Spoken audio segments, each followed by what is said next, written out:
Finally college खत्म होने के इतने साल बाद हम लोग एक दूसरे से मिल ही लिए। हम जब से आए हैं तब से सिर्फ तुम तीनों और अंकल से बात कर रहे हैं। आंटी कहाँ हैं? आती होंगी वो भी।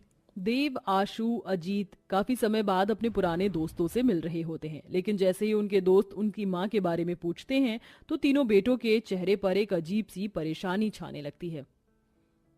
अरे ये क्या, मैं तो अपना बॉडी लोशन हॉल में ही भूल गई। देव, आशु, अजीत की माँ अनिका नहाने के बाद टॉवल में ही सीधा अपना बॉडी लोशन लेने के लिए हॉल में आ जाती है। अपने दोस्त की माँ को ऐसे टॉवल में देख रोहन और विक्की अपनी हंसी नहीं रोक पाते। अरे ये क्या, लगता है आंटी को हमसे मिलने की कुछ ज्यादा ही जल्दी थी, तभी तो वो बिना कपड़े पहने टॉवल में ही ऐसे आ गई। नमस्ते आंटी। हेलो बच्चों, वैसे मुझे आंटी बोलने की कोई जरूरत नहीं है, मैं तुमसे बस कुछ साल ही तो बड़ी हूँ, तुम मुझे दीदी कहकर बुलाओ।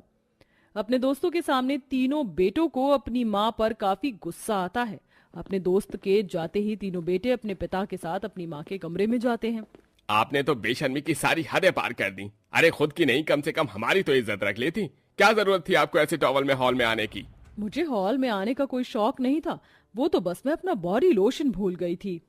अरे पूरे मोहल्ले में तो हमारी नाक कटवा दी, कम से कम बच्चों के दोस्तों में तो हमारी इज्जत रहने देती। अनिका कहने को तो 3 जवान बेटों की माँ थी, लेकिन उसकी सारी हरकत एक जवान लड़की से कम नहीं थी। बूढ़ी उम्र में भी अनिका छोटे छोटे कपड़े पहनती थी, डिस्को में जाती थी, जिसके चलते आसपास के घरों में अनिका का काफी मजाक बनता था। लेकिन अनिका को तो इससे कोई मतलब ही नहीं था। कैसे मुरझा गए हैं मेरे गार्डन के फूल। अनिका क्रॉप टॉप और शॉर्ट्स पहने गार्डन में सभी फूलों को पानी देने लगती है कि तभी दीवार से 2 बुढ़े अनिका को देखने लगते हैं, जिसे महेश देख लेता है और गार्डन में आकर उन पर चिल्लाने लगता है। तुम्हारे घर में माँ बहन नहीं है क्या, जो यहाँ से देख रहे हो?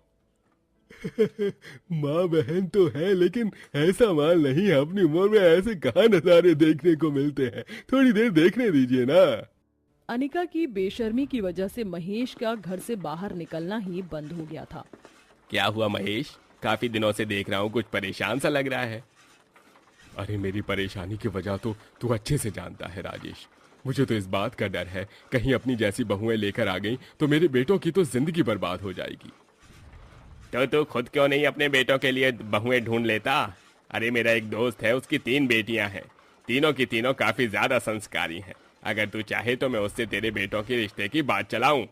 अब सास बेशरम हो तो क्या हुआ, कम से कम बहुएं तो संस्कारी होनी चाहिए। राजेश की बात मानकर महेश अपने तीनों बेटों के साथ उन तीनों बहनों गीता, भारती और पूनम को देखने के लिए जाता है। तीनों ही बहनें सर पर चुनरी ओढ़कर खड़ी होती हैं, जिन्हें देख महेश